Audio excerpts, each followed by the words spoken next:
사도 신경으로 신앙 고백 드림으로 새벽 예배 시작합니다.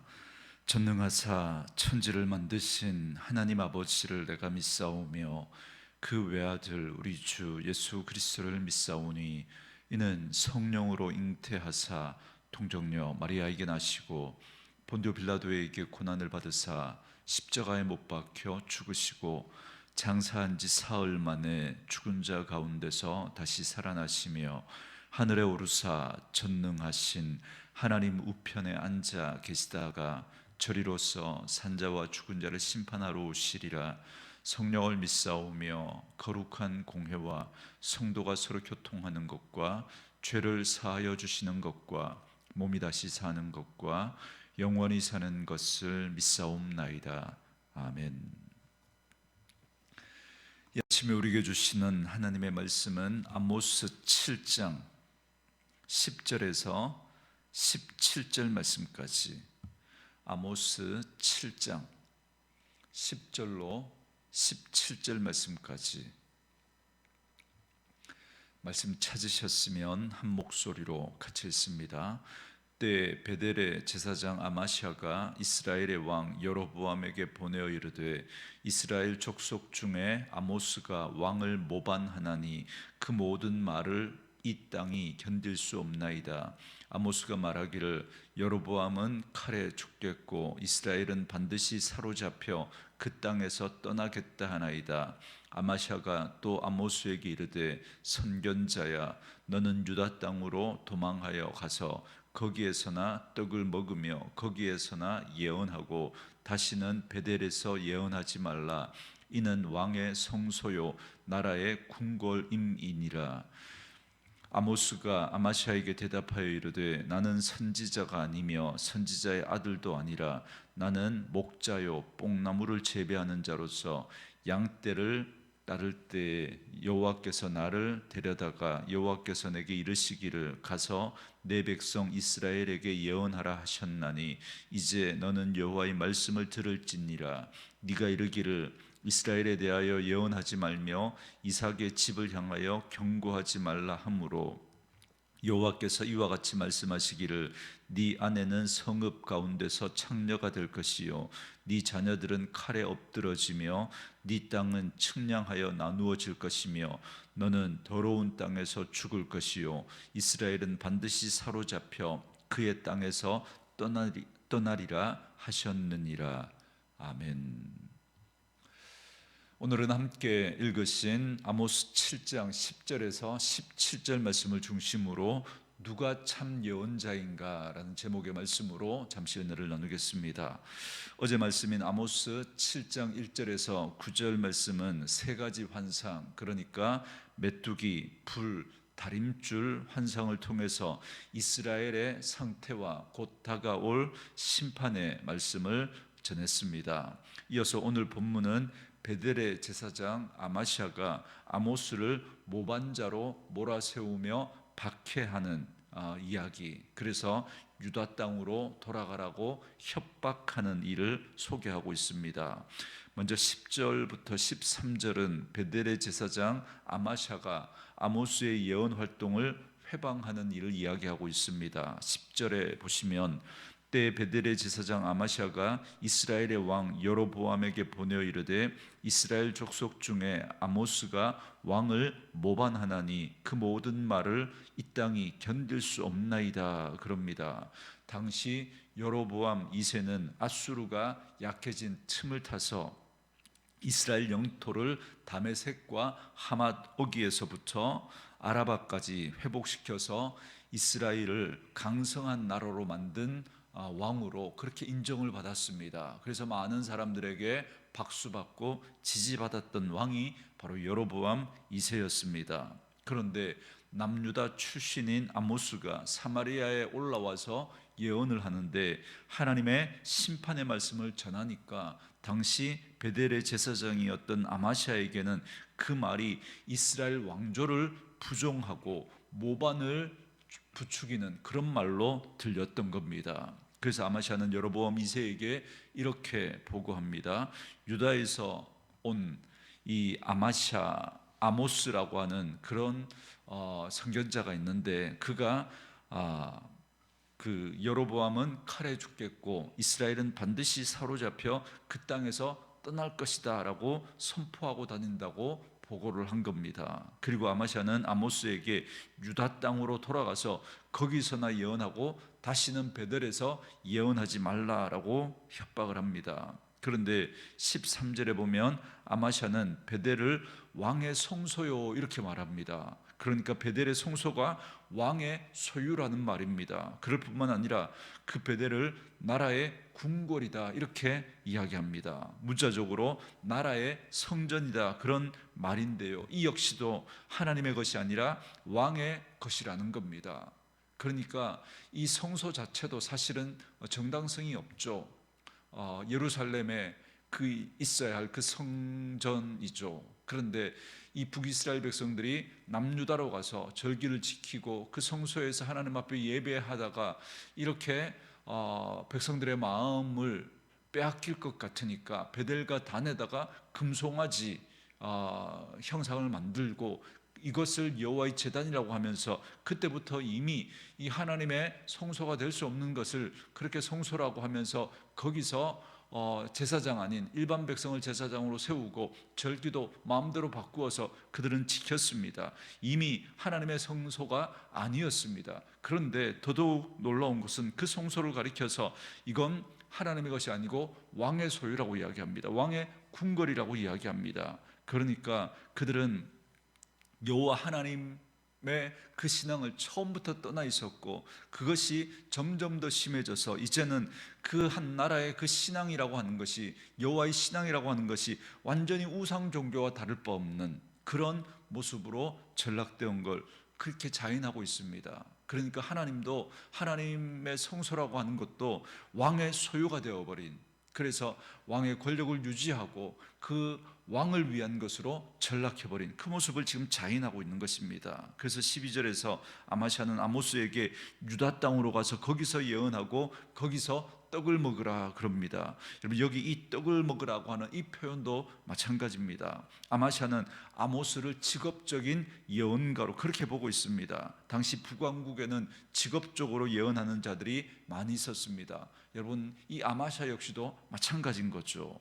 아마샤는 아모스도 그런 부류의 예언자로 생각했던 겁니다. 그렇기 때문에 아모스의 예언이 적절하지 않다고 생각한 거죠. 왜냐하면 직업적인 예언가들은 왕을 위해서 예언하는 자들이기 때문에 그렇습니다. 그래서 베델이 왕의 성소라고 한 그 말에서도 드러나듯이 모든 종교적인 활동은 왕을 위한 일이 되어야 하는 것입니다. 그렇기 때문에 아모스처럼 왕을 비판하는 일은 있을 수 없는 거예요.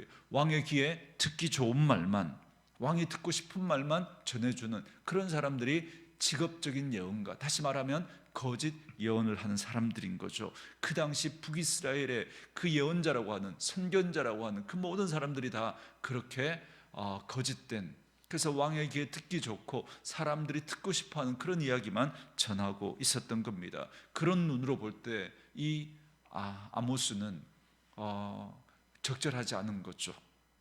그래서 그 아마샤에게는 이 아모스가 왕을 위해 예언하는 자가 아니라 감히 왕의 권위에 도전하는 그런 해서는 안 되는 일을 하는 그런 사람으로 비춰졌던 것입니다. 그래서 전하지 못하도록 그렇게 협박을 하고 있는 것이죠.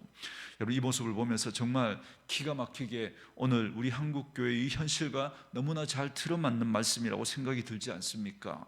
오늘 이 땅의 많은 목회자들과 성도들이 목사가 목회하는 걸 하나의 직업적으로 생각하고 있는 분들이 많이 있습니다. 그렇기 때문에 귀에 듣기 좋은 말만 하려고 하고 귀에 듣기 좋은 말만 들으려고 합니다. 그렇지 않으면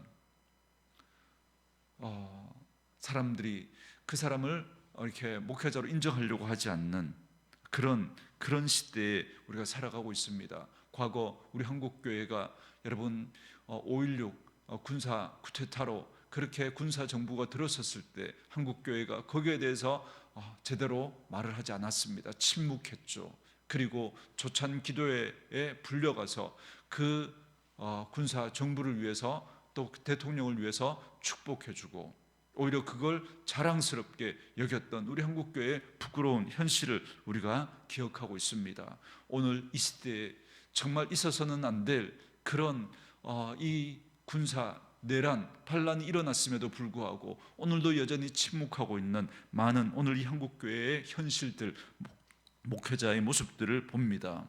오히려 불의한 권력자들의 편에 서서 그걸 두둔하는 그런 사람들까지 있습니다.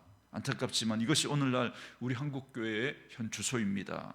아모스 시대에 하나님의 집이라고 하는 뜻의 이 베델이 왕의 소유가 되어버린 북이스라엘의 종교와 다를 바 없는 오늘 이 시대의 우리 한국교회의 모습을 보게 됩니다. 그러므로 이 땅의 교회와 성도들이 회개하고 달라지지 않으면 북이스라엘처럼 여러분 하나님의 심판을 피할 수 없다는 사실을 꼭 기억하셔야 합니다. 계속해서 여러분 14절부터 17절에서 아모스의 변론이 나옵니다. 14절과 15절에 보면 아마시아의 위협에 굴하지 않고 아모스는 대답하기를 나는 선지자가 아니고 선지자의 아들도 아니고 목자요 뽕나무를 재배하는 자인데 하나님이 나를 이곳에 보내어 예언하게 하셨다라고 이야기합니다. 아모스는 하나님의 명령을 거역할 수 없었습니다. 이미 3장에서 하나님의 종은 말씀을 결코 거역할 수 없음을 밝혔습니다. 그는 전문 훈련을 받은 예언자가 아니라 그저 평범한 일반인이었습니다. 그러나 그는 하나님의 부르심을 받아 말씀을 증거하게 된 것입니다. 그렇게 아모스는 세상 교훈, 자기 생각이 아니라 하나님의 음성을 듣고 그 음성을 들은 그 말씀을 그 하나님의 말씀에 순종해서 북이스라엘에 가서 그대로 전한 것입니다. 이제 그는 돌아보아야 할 자신의 가축들과 뽕나무를 뒤로 한 채 그 하나님의 부르심에 응답해서 그 북이스라엘 땅까지 가서 하나님의 말씀을 전한 것입니다. 여기서 우리는 저 같은 목회자뿐만 아니라 우리 성도들의 자세를 다시 한번 교훈받습니다. 아모스는 자신의 직업과 자신의 나라를 떠나 하나님의 말씀을 전해야만 했습니다. 왜냐하면 하나님의 말씀이 자기에게 임하니까 그 하나님의 말씀 때문에 견딜 수가 없는 거죠. 마음이 뜨거우니까 그 말씀에 대한 그 부담 때문에 순종하지 않고는 견딜 수가 없었던 것입니다. 그래서 내가 원해서가 아니라 밥벌이를 위해서가 아니라 자신의 그 생명의 위협까지 받지만 그럼에도 불구하고 하나님의 말씀을 있는 그대로 전할 수밖에 없었던 겁니다.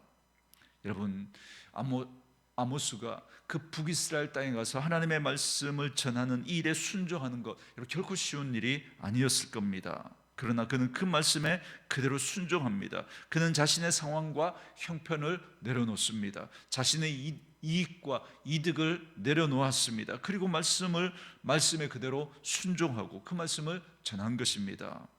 오늘 우리의 삶이 이런 아모스 선지자와 같이 말씀 앞에 바르게 반응하고 그 말씀 앞에 순종하는 삶이 되어야 합니다. 내 상황과 내 형편과 내 이익을 따라 우리가 살아가는 것이 아니라 하나님의 말씀은 때로 우리의 이해관계와 충돌되어지는 그런 말씀이 우리에게 주어질 때가 있습니다.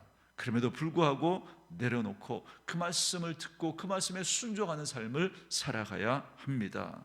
이처럼 아모스는 자신이 지금 북이스라엘까지 와서 예언을 하는 것은 바로 말씀에 대한 순종임을 지금 이야기하고 있습니다. 그리고 16절과 17절에서 하나님이 아마샤에게 주시는 경고의 말씀을 선포합니다. 그것은 아모스에게 예언하지 말라고 한 아마샤의 집안이 하나님의 진노가 임하게 될 것이고 그의 집은 그야말로 풍비박산이 나게 될 것을 말씀합니다. 하나님의 말씀을 선포하는 아모스의 예언 활동을 막으려고 하다가 아마샤는 하나님을 대적하는 꼴이 되고 말았습니다. 결국 그는 하나님의 진노를 피할 수 없었고 그의 아내와 자녀들에게까지 하나님의 형벌이 임하는 비극을 당하고 맙니다. 오늘 말씀에서 우리는 선지자 아모스가 모든 회방과 박해 가운데서도 선지자로서의 사명을 감당하며 하나님의 말씀을 그대로 전하는 모습을 보았습니다. 아모스로서는 상당히 순종하기 어려운 일이었겠지만 그는 그 모든 어려움을 무릅쓰고 말씀에 순종했습니다. 반면에 아마샤는 어떻습니까? 그는 거짓된 종교, 부패한 그 권력에 서서 하나님의 말씀이 선포된 것을 방해합니다. 자신이 듣고 싶지 않고 자신의 이익에 부합되지 않기에 그 말씀을 들으려고 하지 않았습니다. 결국 그는 하나님의 무서운 진노를 당할 수밖에 없었습니다. 그러므로 오늘 아모스와 같이 하나님의 말씀에 온전히 순종하고 진리의 말씀을 올바르게 듣고 올바로 전하며 증거하는 저와 여러분 되어줄 수 있기를 원합니다. 진리는 때로 우리를 불편하게 합니다. 항상 듣기 좋은 말만 하는 것이 진리가 아닙니다. 하나님의 말씀은 때로 교훈과 책망과 바르게 함과 의로 교육하기에 유익하다고 말씀하지 않습니까? 때로는 우리를 책망하시고 우리를 꾸짖으시는 말씀이 우리에게 선포되어질 때가 있습니다. 그때 우리의 마음이 불편할 수 있습니다. 그러나 그 하나님의 말씀에 순종할 때 우리가 살 수 있는 줄 믿습니다. 여러분, 우리의 안락함을 깨뜨리고 우리의 욕심과 정욕을 무너뜨리는 말씀이 우리 가운데 선포되어질 때 그때 불편하지만, 그러나 그 말씀에 순종할 때 우리의 삶이 정말 하나님이 원하시는 삶의 모습으로, 복된 삶의 모습으로 바뀌어져 갈 줄 믿습니다. 그러므로 성령께서 저와 여러분의 마음을 주장하셔서 진리의 말씀을 겸손히 들을 수 있는 부드러운 마음, 착하고 좋은 마음 되어줄 수 있기를 원합니다. 그래서 참된 회복과 변화를 경험하고 참 진리 안에 바로 서서 무너져가는 이 땅의 교회와 이 나라와 이 민족을 다시 일으켜 세우는 그런 저와 여러분 되어줄 수 있기를 주의 이름으로 축원합니다. 주신 말씀 묵상하시면서 이 찬양 함께 들으시며 기도하는 시간 갖겠습니다.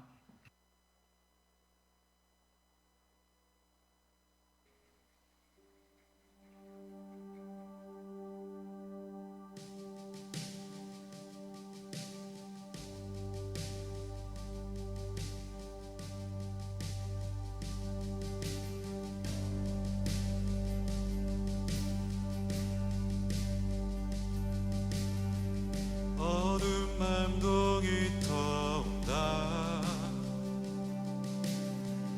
예수님 시작하신 날 깨어서 거룩하여라. 예수님 나타나신 날